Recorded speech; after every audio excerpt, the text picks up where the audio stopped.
So today we're going to talk about a stoichiometry concept called the limiting reactant. And we're going to start by asking this question.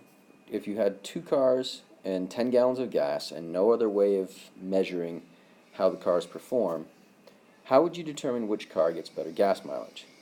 And just think about that. We're going to come back to that in a couple of minutes as part of our discussion of the limiting reactant and a chemical reaction.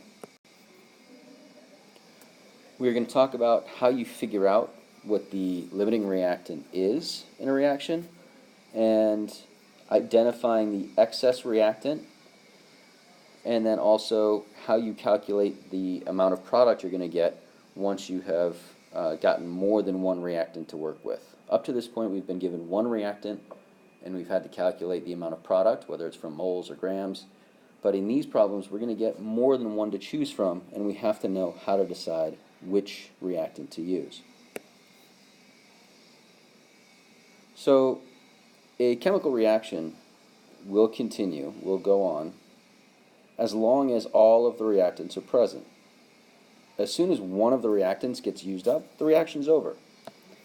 So that reactant, that one reactant that gets used up before all the other ones, is called the limiting reactant because it limits the amount of product you can form. Once that reactant is gone, you can't make any more product, no matter how much other stuff there might be.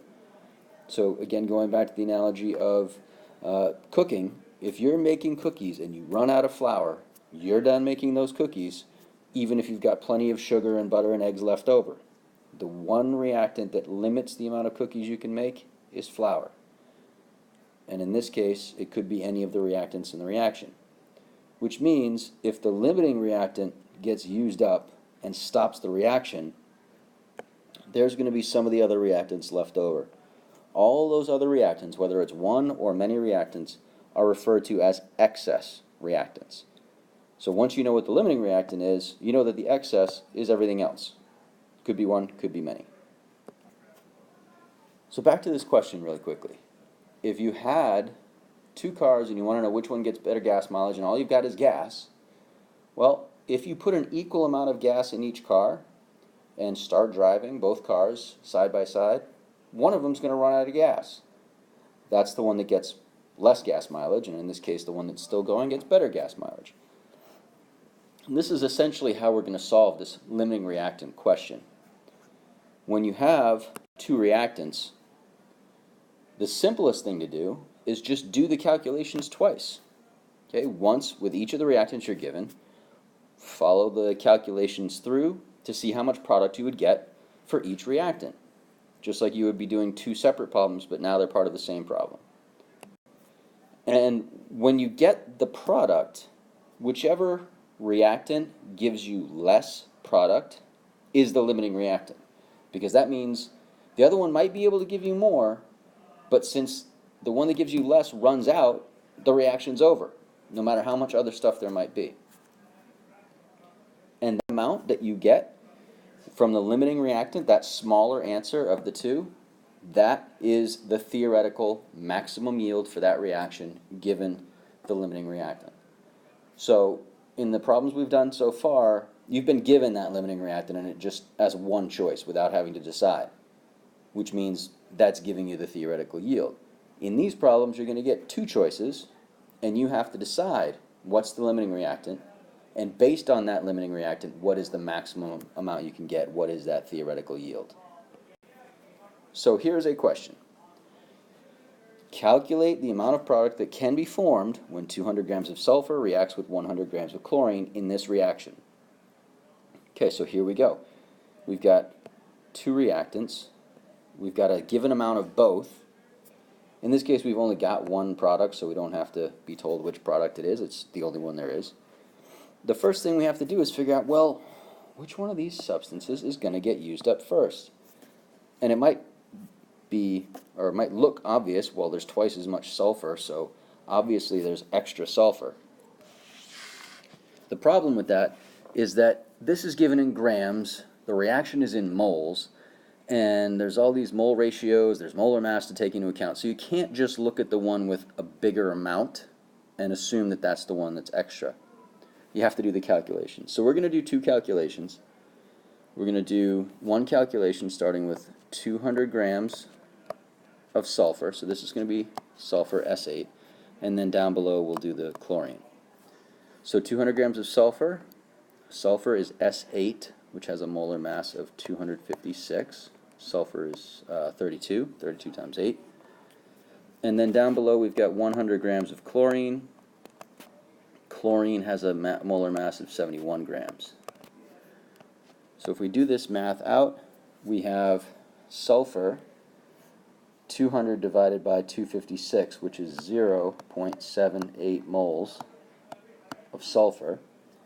And then on the bottom we have 100 divided by 71, which is 1.41 moles. Okay, so we've got twice as many moles of chlorine as we do sulfur, but we still can't pick which one is going to run out first because we have to go to the next step, which is the mole ratio. This is the key. After we make this calculation of the mole ratio, then we'll be able to see which one is going to be the limiting reactant.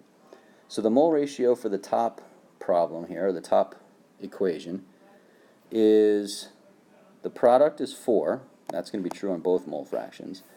And the known is sulfur, so that's a 1. And then on the bottom reaction, it's still 4 for the top, but it's also 4 for the bottom because now we're looking at chlorine. So the bottom one's easy. 1.41 times 4 over 4 is 1.41.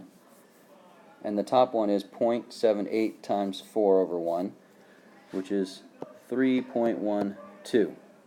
Okay, now, this is the point at which we can decide what the limiting reactant is.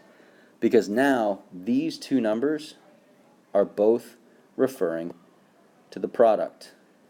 Chlorine, 100 grams of chlorine will give us 1.41 moles of product. 200 grams of sulfur would give us 3.12. So the limiting reactant is the chlorine, okay, because that's the one that gives us the smaller result. And depending on how the question is worded, you might be able to stop here. If it asks for moles, the answer here is moles, 1.41 moles. But a lot of times we're looking for grams. In this case, we're going to go and follow this through with grams. The mass of S2Cl2 is 135 grams per mole. So 1.41 times 135 equals 190 grams. That's rounded slightly, but it's 190 grams. So the amount of product, the theoretical yield of this problem is 190 grams, because that's the most you can get out of 100 grams of chlorine, even though you would have extra sulfur. So the question here also, what's the limiting reactant? It's chlorine. What's the excess reactant? The excess is the sulfur, because there's going to be some left. All right, so that's how you would find the amount of product given two reactants. Do the problem twice. Once you get to the step of moles of product, you can stop whichever one has a bigger number, because that's going to be the excess no matter what. And then you can just carry out the final calculation to get the answer for the limiting reactant, which is also the theoretical yield of that reaction.